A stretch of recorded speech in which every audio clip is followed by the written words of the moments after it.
అక్కడ పేషెంట్లు ఉంటే వాళ్ళతో మాట్లాడా. 43 సంవత్సరాలు కుర్రోడు పాపం డయాలసిస్ పైన ఉన్నాడు. ఇది ప్రక్షాళన చేయాలి. నేను వైద్య శాఖ మంత్రి సత్య గారితో కూడా చర్చిస్తాను. ఎందుకు మన ప్రాంతంలో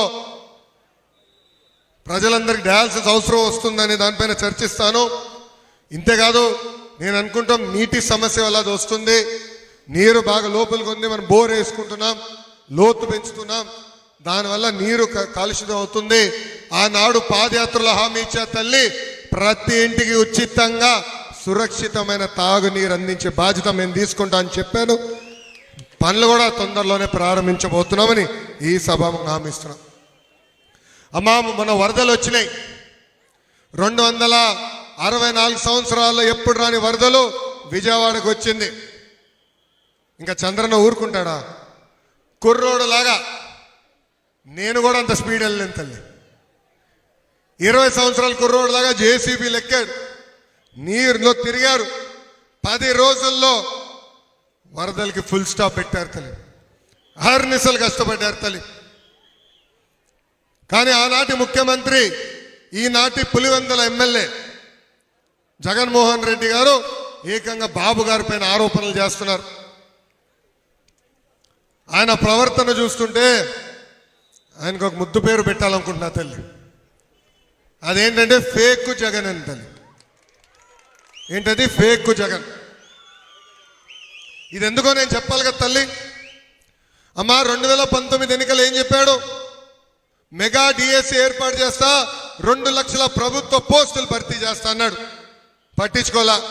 మేనిఫెస్టోలు ఏకంగా దశల వారీగా సంపూర్ణ మద్యపాన నిషేధం తీసుకొస్తా అన్నాడు.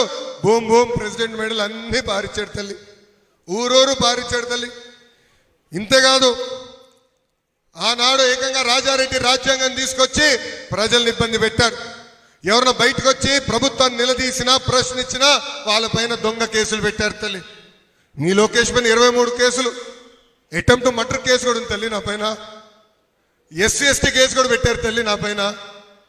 ఎంత అన్యాయంగా ప్రవర్తించారు దయచేసి ఒక్కసారి ప్రజలు ఆలోచించాలా. ఇంతేగా తల్లి,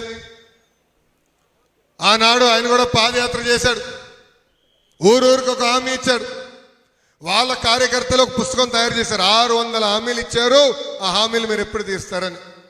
కానీ దాని గురించి ఊసే లేదు. అలాంటిది మన ప్రభుత్వ అధికారంలోకి వచ్చిన వెంటనే ఒక పద్ధతి ప్రకారం ఇచ్చిన ప్రతి హామీ నిలబెట్టుకుంటాం తల్లి. అమ్మా, మీ అందరు తెలుసు 2014 ముందల పెన్షన్ అంట 200 రూపాయలు. మన బాబన్న ముఖ్యమంత్రి అయిన తర్వాత చాలని 200 రూపాయల పెన్షన్ని ఒకే సంతకంతో 1000 రూపాయలు చేశారు తల్లి. 5 సంవత్సరాలు అయ్యే లోపల ఆ 1000 రూపాయల పెన్షన్ని 2000 రూపాయలు మన చంద్రన్న చేశారు. ఇప్పుడే మురళి గారు చెప్పారు ఇట్లా ఇట్లా ఇట్లా అని. గతంలో జగన్మోహన్ రెడ్డి గారు 2000 రూపాయల పెన్షన్ని 3000 రూపాయలు చేస్తా అన్నాడు తల్లి. దానికి ఎన్ని సంవత్సరాలు పట్టింది? ఆయనకి 5 సంవత్సరాలు. అలాంటిది మన బాబన్న అధికారంలోకి వచ్చిన వెంటనే 3000 పెన్షన్ని 4000 రూపాయలు ఒకే సంతకంలో చేశాను తల్లి. అంతేకాదమ్మా, వికలాంగులకి వచ్చే 3000 రూపాయల పెన్షన్ ఏకంగా 6000 రూపాయలు చేశాము తల్లి. ఎవరైనా వికలాంగులు ఏకంగా బెడ్కే పరిమితం అవుతే వాళ్ళని ఆదుకోవాలని 5000 రూపాయలు వచ్చే పెన్షన్ని 15000 రూపాయలు చేశాడు మన చంద్రన్న తల్లి. అమ్మా, నాకు ఇప్పుడు కూడా గుర్తుంది, పాదయాత్రలో ఊర్లో ఎక్కడికి వెళ్ళినా ప్రజలు నన్ను ఒకటి అడిగేవారు, అయ్యా మా బిడ్డల్ని బాగా చదివించా, ఉద్యోగాలు కల్పించని. ఇప్పుడే తల్లితో మాట్లాడుతూ ఉన్నా ఎంతమంది బిడ్డలు ఉన్నారని. నాకు 2 బిడ్డలు ఉన్నారు. నేను ఏం చదువుతున్నా, ఏం చదివారమ్మని, బాగా చదువుకున్నారు, పని చేస్తున్నారు. ఎక్కడ ఏం పని చేస్తున్నారంటే ఇప్పుడు ఐటీ ఉద్యోగాలు ఉన్నారు మా 2 కొడుకులు అని చెప్తుంది. అది అందరి కళ. పిల్లల్ని బాగా చదివిద్దాం, మంచి ఉద్యోగాలు కల్పిద్దామంత. అందుకే మా బాబన్న ప్రభుత్వ అధికారంలోకి వచ్చిన వెంటనే తొలి సంతకం మెగా డిఎస్సి మీద పెట్టారు తల్లి. 16,000 ఉపాధ్యాయుల పోస్టులు ఒకే సంతకంలో భర్తీ చేస్తానని హామీ ఇచ్చాడు. ఆ బాధ్యత ఇప్పుడు నా పైన ఉంది, విద్యాశాఖ మంత్రిగా నా పైన ఉంది. వచ్చే సంవత్సరం లోపల, అంటే కొత్త అకాడమిక్ ఇయర్ ప్రారంభమయ్యే లోపల ఆ హామీ కూడా మేము నిలబెట్టుకుంటాం, ప్రక్రియ ప్రారంభించామని ఈ సభాముఖంగా చెప్తున్నారు. అమ్మా, బాబన్న ముఖ్యమంత్రి అయిన వెంటనే అనేక పరిశ్రమలు కూడా తీసుకొచ్చారు, పెట్టుబడులు తీసుకొచ్చారు, యుద్ధ ప్రాతిపదికంగా అనేక పనులు చేశారు తల్లి. ఇంతేకాదమ్మా, మీరు చూస్తే ఆనాడు మన భూపత్రాలపైన మాజీ ముఖ్యమంత్రి గారి ఫోటో ఉండేది తల్లి. శాశ్వత భూ హక్కు చట్టం పేరుతో ఏకంగా మన భూమి లాక్కునేదానికి ఆనాడు ప్రయత్నించారమ్మా. ఎవరైనా ఇద్దరి మధ్యలో గొడవ ఉంటే కేవలం కలెక్టర్ గారు చెప్తే అయిపోతుంది, కోర్టుకు కూడా వెళ్ళలేము, ఏకంగా హైకోర్టుకి వెళ్ళాలని చెప్పారు తల్లి. అందరం భయపడిపోయాం. పాదయాత్రలో కూడా చెప్పిన, ఈ ఫేక్ జగన్ ఎక్కడికి వెళ్ళినా నీ బిడ్డని అంటున్నాడని. ఆ మాయలో పడొద్దమ్మా అని చెప్పా. ఎందుకంటే రేపు పొరపాటున గెలిస్తే నీ బిడ్డనే కదా, మీ భూమి నాదని చెప్పి రాయించుకునేవాడు తల్లి. అది మీరు గుర్తించారు.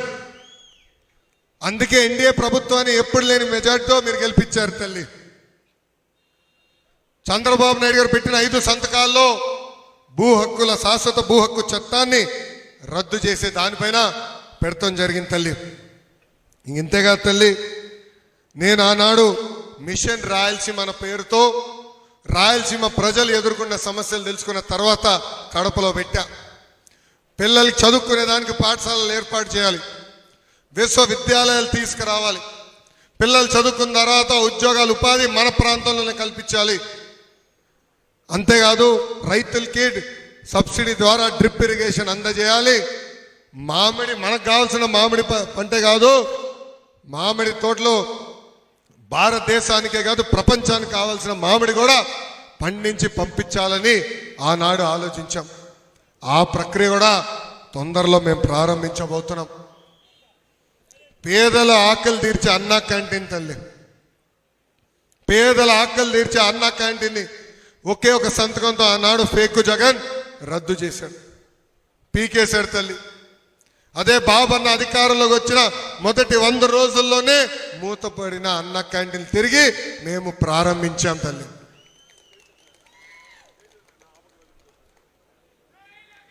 నేను ఎందుకు పదే ఫేక్ జగన్ అంటున్నానో దయచేసి ప్రజలందరూ గమనించాలి తల్లి. మొన్న వరదలు వచ్చినాయి, వాళ్ళ పార్టీకి చెందిన బోట్లు ఏకంగా తీసుకెళ్లి ప్రకాశం బ్యారేజ్ని కొట్టారు తల్లి. దేవుడి దయ వల్ల గేట్లు డైరెక్ట్గా తగల్లా. అదే కానీ గేట్లు తగులుంటే మొత్తం లంక గ్రామాలే పోయే పరిస్థితి వచ్చేది తల్లి. అడగడగన కుట్రలు తల్లి, అడగడగన కుట్రలు తల్లి. ఆనాడు ఏం చెప్పారు, సొంత బాబాయిని ఆయన చంపేసి ఆ నిండా చంద్రబాబు నాయుడు గారి పైన వేశారు. వెంకటేశ్వర స్వామి దగ్గర కూడా ఆనాడు పింక్ డైమండ్ అంట, అదేంటో నాకు తెలియదు, పింక్ వజ్రం అంట, ఏదో మేము కొట్టేసామని చెప్పాడు ఎన్నికల ముందల. 5 సంవత్సరాలు నిరూపించలేకపోయాడు. కానీ ఈరోజు బాధాకరమైన పరిస్థితి ఏంటంటే ఏకంగా లడ్డూలో కూడా నాణ్యత లేకుండా చేశారు తల్లి. పాదయాత్రలో చాలా మంది వచ్చి నాకు చెప్పారు, అయా తిరుమలకి వెళ్తున్నాం, లడ్డులో నాణ్యత లేదు, నెయ్యి సరిగా లేదు, అన్నదానంలో ఏకంగా ఆహారం సరిగా లేదని అన్నాడు చెప్పారు తల్లి. నేను అడుగడుగున మాట్లాడే దాని గురించి. అందుకే చంద్రబాబు నాయుడు గారు కొత్త అధికారి నియమించిన వెంటనే గీ పైన పరీక్షలు, నెయ్యి పైన పరీక్షలు నిర్వహిస్తే దాంట్లో ఏకంగా పంది కొవ్వు, చేప నూనె, ఇలా అన్ని పదార్థాలు లేదు. ఎంత అన్యాయమో చూడండి తల్లి. అంటే అక్కడ కూడా అవినీతి చేసి సొంత కుటుంబ సభ్యుడు వైవి సుబ్బారెడ్డి అక్కడ అవినీతి చేసి ఎంత అన్యాయంగా చేశారు. అంటే వ్యవస్థలు ఎలా అయిపోయినా చూడండి తల్లి. ఇప్పుడు పవిత్రన బాధ్యత మా పైన ఉంది తల్లి. 175 నియోజకవర్గాల్లో ఆంధ్ర రాష్ట్ర ప్రజలు 164 స్థానాలు ఎన్డీఏ ప్రభుత్వానికి ఇచ్చారు తల్లి. భారతదేశ చరిత్రలో ఏ ప్రభుత్వానికి రాని విధంగా మమ్మల్ని మీరు ఆశీర్వదించారు, దీవించారు, గెలిపించారు తల్లి. ఒక బాధ్యతగా మేము వహిస్తాం, ఒక బాధ్యతగా మేము ముందరికెళ్తాం. ఆ బాధ్యతల్ని మేము మా భుజస్కంధాలపైన మోస్తాం తల్లి. గత నాయకుల్లాగా, గత ప్రభుత్వంలాగా, గత ముఖ్యమంత్రిలాగా మేము ప్రవర్తించాం. ప్రజలకు అందుబాటులో ఉంటాం, మీ సమస్యలు తెలుసుకుంటాం, మీ సమస్యలు పరిష్కరించే బాధ్యత మేము తీసుకుంటాం తల్లి. అమ్మ, ఆనాడు ఊరూరు వచ్చాం, వీధి వీధి తిరిగాం, ప్రతి గడప తొక్కాం. బాబు సూపర్ 6 హామీల గురించి ప్రతి గడపకి వివరించాం. ఈ సభాముఖం మళ్ళీ నేను చెప్తున్నా తల్లి, మన ప్రభుత్వం ఇచ్చిన ప్రతి హామీ నిలబెట్టుకుంటుంది, దాంట్లో ఎలాంటి సందేహం లేదు.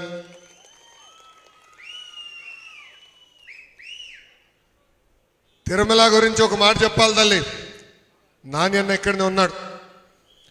చంద్రగిరి నియోజకవర్గంలో బహిరంగ సభ పెట్టుకున్నాం యువగలంలో. నేను ఆనాడే చెప్పా జగన్మోహన్ రెడ్డి గారికి, 7 కొండల పైన మీరు రాజకీయం చేస్తున్నారు, ఏకంగా ధరలన్నీ పెంచి ప్రజల్ని దేవుడిని దూరం చేస్తున్నారు, ఇది అన్యాయం చెప్పా. దేవుడే చూసుకుంటాడని చెప్పా తల్లి. ఇప్పుడు చూడండి ఏమైందో. ఇది చాలా చాలా అన్యాయం. దయచేసి ప్రజలందరూ ఇది గుర్తుపెట్టుకోవాలా. అమ్మా, కష్టకాలాలు తొందరగా మనం మర్చిపోతాం తల్లి. 5 సంవత్సరాల్లో మనం పడిన కష్టాలు మనం మర్చిపోతాం. మా నాయకులు కూడా గుర్తు చేస్తున్నా, కార్యకర్తలు గుర్తు చేస్తున్నా, ప్రజలు కూడా ఆలోచించమని కోరుతున్నా తల్లి. ఆ రోజు నిత్యావసర సరుకుల ధరలు విపరీతంగా పెరిగిపోయినాయి, మద్యం ధరలు విపరీతంగా పెంచేశారు. ఇవన్నీ ప్రక్షాళన చేస్తున్నాం తల్లి. ఒక పద్ధతి ప్రకారం ధరలు కూడా తగ్గించే బాధ్యత మన ప్రభుత్వం తీసుకుంటుందని ఈ సభాముఖం మీ అందరికి హామీ ఇస్తూ, ఇంకా పూతలపట్టు నియోజకవర్గం బంగారు పాలన గుండెల్లో ఎప్పుడు ఉంటుంది తల్లి. ఇది నేను ఎందుకు చెప్తున్నానంటే, ఆనాడు నా పైన ఒకే ఒక డిఎస్పీ దాడి చేశాడు తల్లి. చాలామంది పోలీస్ సోదరులు వచ్చారు, కానీ ఒకే ఒక డిఎస్పీ నా పైన దాడి చేశారు, ఇంకెవరు రాలా. డిఎస్పీ గారు ఆనాడు ఇతర సిబ్బందికి లాఠీ చార్జ్ చేయమంటే లాఠీలు తీసుకొచ్చి మా కార్యకర్తలకు ఇచ్చి వెళ్ళిపోయారు తల్లి. ఇది అన్యాయం, GO1 కరెక్ట్ కాదు, దానికి మేము పలకమని చెప్పారు, మేము అండగా నిలబడమని చెప్పారు తల్లి. కానీ ఆనాడు ప్రజలు మాకు అండగా నిలబడ్డారు. నాడు పోలీసులు నా పైన, ఆ డిఎస్పీ గారు నా పైన దాడి చేసినా, నా మైక్ లాక్కున్నా ఏకంగా